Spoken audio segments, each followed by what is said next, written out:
मित्रांनो, आजच्या मॅनिप्युलेटिव्ह इन्फॉर्मेशनच्या युगामध्ये 10वी पास झालेल्या विद्यार्थ्यांसमोर आणि त्यांच्या पॅरेंट्ससमोर एक खूप मोठा प्रश्न उपस्थित झालेला आहे आणि तो प्रश्न असा आहे की how to choose a right career, म्हणजेच योग्य करियर कसे निवडावे।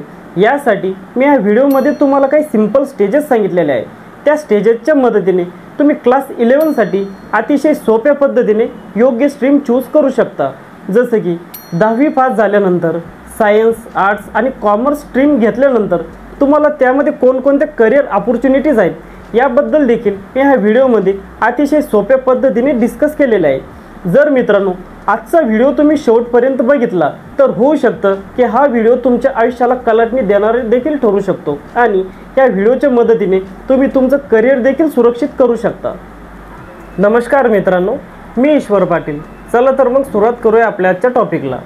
10वी पास झाल्यानंतर मॅक्झिमम विद्यार्थी आणि त्यांचे पॅरेंट्स स्ट्रीम चूज करताना काही कॉमन चुका करत असतात आणि त्यातली पहिली चूक अशी आहे की आपण सोशल प्रेशर हँडल करू शकत नाही।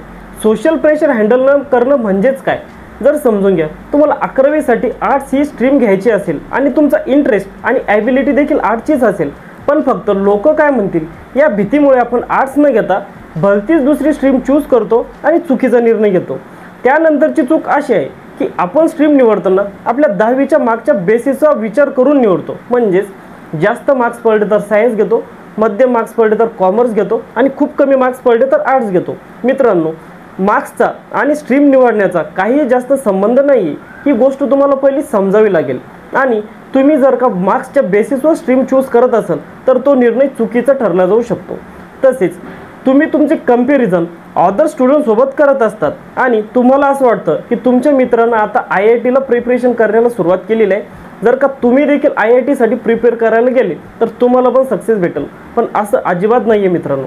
तुम्ही तुमचं इंटरेस्ट बघून स्ट्रीम चूज करा आणि करियर चूज करा। आणि शेवटची चूक अशी आहे की आपण आपलं करियर किंवा 11वी-12वी साठी स्ट्रीम ही पॅरेंटच्या प्रेशरमध्ये येऊन चूज करतो, जी की अतिशय घातक आहे। कारण जर का तुमचा इंटरेस्ट त्या स्ट्रीममध्ये नसेल तर तुम्ही त्याच्यात पोटेन्शियली हार्डवर्क घेऊ शकत नाही आणि त्याच्यात तुमचे सक्सेस भेटण्याचे चान्सेस ऑटोमॅटिकली कमी होऊन जातात। मित्रांनो, या अशा काही कॉमन चुका आहेत, या चुकांमुळे आपण निर्णय घेताना चुकू शकतो। मित्रांनो, आता आपण हे बघूया की 10वी पास झाल्यानंतर नेमकं कोणत्या स्ट्रीममध्ये कोणते करियर अपॉर्च्युनिटीज आहेत। जर का सायन्सचा विचार केला तर सायन्समध्ये आपल्याला नीट, IIT आणि NDA सारखे ऑप्शन्स असतात आणि 11th आणि 12th मध्ये फक्त आपण अकॅडमिकचाच अभ्यास केला तर ग्रॅज्युएशनसाठी BSc, BSc agri, pharmacy, genome science, BSc biotech इत्यादी ऑप्शन्स आपल्याकडे असतात आणि उरलेले करियर ऑप्शन्स हे मी PPTच्या माध्यमातून स्क्रीनला जोडलेले आहे। आता आपण कॉमर्स फील्डचा विचार करूया। कॉमर्सचे कोर सब्जेक्ट आहे इकॉनॉमिक्स, बिझनेस स्टडीज आणि अकाउंटिंग आहेत आणि कॉमर्समध्ये आपण accountant, CA, business adviser, financial adviser बनू शकतो। आता त्यानंतर आपण आर्ट्स फील्डचा विचार करूया। आर्ट्समध्ये आपण ह्युमॅनिटीजचा अभ्यास करत असतो आणि या ह्युमॅनिटीजच्या अभ्यासाच्या जोरावरच आपल्याला स्पर्धा परीक्षा जसं की MPSC आणि UPSC या सोप्या होऊन जातात as compare to other stream. तसेच आपण आर्ट्समध्ये हिस्ट्री, पॉलिटी, जिओग्राफी आणि इकॉनॉमिकमध्ये देखील करियर करू शकतो। तर मग मित्रांनो, प्रश्न हा आहे की योग्य करियर कसं निवडायचं, तर हेच मी तुम्हाला आता सांगणार आहे। सर्वप्रथम आपण एका कोऱ्या पेजवर आपल्या सर्व ॲबिलिटीज लिहून घ्यायच्या आहे।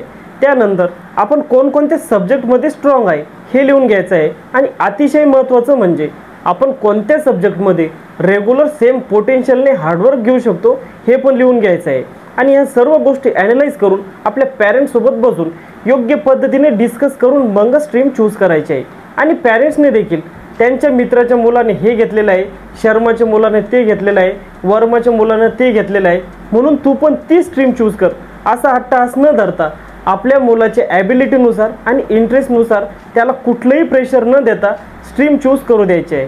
कोर्टामध्ये दरवर्षी हजारो विद्यार्थी हे फक्त पॅरेंट्सच्या प्रेशरने येतात व त्यांना त्याच्यात अपयश भेटलं तर काही विद्यार्थी हे सुसाईड देखील करतात।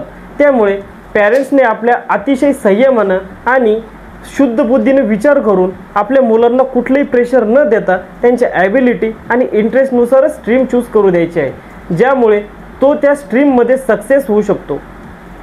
मित्रांनो, आपल्या चॉईसने करियर निवडणं का गरजेचं आहे हे आता मी तुम्हाला प्रॅक्टिकली सांगतो।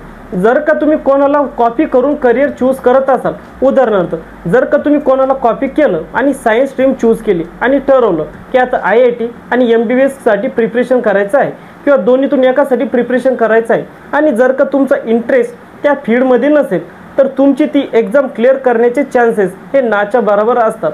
कारण जर का आपण MBBSचा विचार केला तर ऑल ओव्हर इंडियामध्ये फक्त 55,000 सीट हे गव्हर्नमेंट कॉलेजचे अवेलेबल असतात आणि या 55,000 सीट मागे जवळपास 20 लाख ॲप्लिकेशन फॉर्म येतात। म्हणजेच 23 ते 24 विद्यार्थ्यांमागे फक्त एक सीट अवेलेबल आहे आणि इथे पास होण्याचे चान्सेस देखील 4% आहे, जे की तुम्ही तुमचे 100% दिले तर।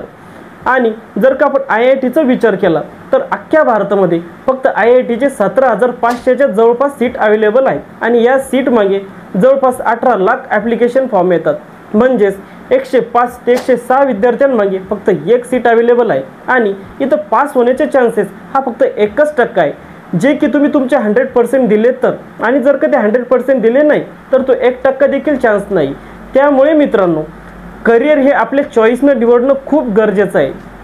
मित्रांनो, आपल्या चॉईसने करिअर निवडून देखील आपल्याला जर का काही ठिकाणी अपयश आलं तर खचून न जाता फक्त काही गोष्टी ॲनालाइज करायच्या, जसे की आपल्या चुका नेमक्या कोणत्या ठिकाणी झाल्या आणि आपलं हार्डवर्क नेमकं कोणत्या ठिकाणी कमी पडलं ह्या गोष्टीवर फोकस करायचा आणि आपल्या स्ट्रीमला रिलेटेडच नेमके आपल्याजवळ अजून कोणत्या करिअर ऑपॉर्च्युनिटीज आहेत त्यांच्यावर फोकस करायचा। मित्रांनो, असे खूप सारे सक्सेसफुल लोक आहेत की ज्यांनी करिअर वेगळ्या स्ट्रीममध्ये केलं आणि त्यांना सक्सेस हे वेगळ्या स्ट्रीममध्येच मिळालं। त्यामुळे मित्रांनो, खचून न जाता फक्त हार्डवर्क घेत राहायचं। आणि जर का मित्रांनो आजचा व्हिडिओ तुम्हाला आवडला असेल तर प्लीज लाईक, कमेंट, सबस्क्राईब करून शेअर करा आणि बेल आयकॉन बटन दाबायला विसरू नका, जेणेकरून असेच व्हिडिओ तुमच्यापर्यंत येत राहतील। धन्यवाद।